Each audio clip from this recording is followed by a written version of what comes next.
વડોદરાના માંજલપુરમાં મામલતદાર કચેરીમાં વહેલી સવારથી જ અરજદારોની લાંબી લાઈનો જોવા મળી।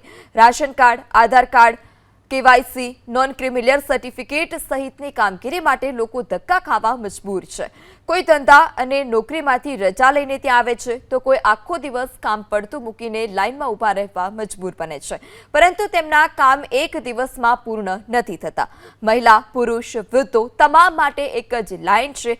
કોઈ એક વૃદ્ધા તો પગે સોજા, હાથમાં પાટો છતાં કલાકોથી લાઈનમાં ઊભા રહેલા હતા। એટલું જ નહીં, ટિફિન લઈને પણ લોકો ત્યાં પહોંચી રહ્યા છે, કારણ કે ખબર જ નથી કે ક્યારે તેમનો વારો આવશે।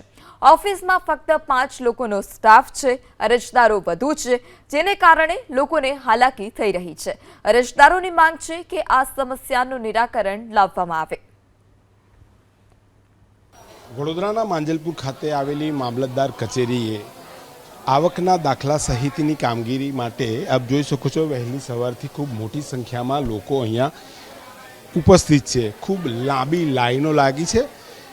રૂમની અંદર પણ ખૂબ જ મોટી સંખ્યામાં જે લોકો જોવા મળી રહ્યા છે, આપ જોઈ શકો છો વહેલી સવારથી આવી રહ્યા છે। અનેક લોકો 2-4 દિવસથી ધક્કા પણ ખાઈ રહ્યા છે। સાહેબ, શા માટે આવ્યા છો? અમે લોકો આ આવકવેરાના દાખલા માટે આવ્યા છીએ। કાલે પણ આવ્યા હતા, કાલે પછી ટાઈમ પૂરો થઈ ગયો તો કે હવે કાલે સવારે 10 વાગે પાછું ટોકન લો। પાછા 10 વાગ્યાથી આ સવારના લાઈનમાં ઊભા રહ્યા છે। અત્યારે પણ અમે તમે જોઈ શકો લાઈન પુષ્કળ છે। હવે અમને આજે પણ લાગે છે આજે પણ નંબર નહીં આવે એવું લાગે।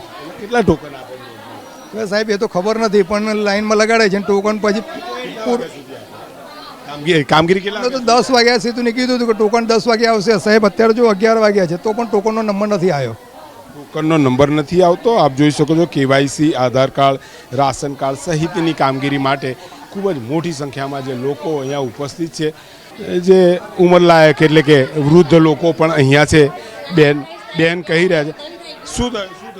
નામ કમી કરવા માટે આવ્યા હતા તો 2 વાગી ગયા તો બંધ થઈ ગયું, તો આજે ફરીથી પાછા ક્યારના 8 વાગ્યા લાઈનમાં નીચે બેઠા છે। હવે સિનિયર સિટીઝન છે, ઊભું નથી રહેવાતું, તો આ જો 28 તારીખ કાલની મારેલી રહી મારી।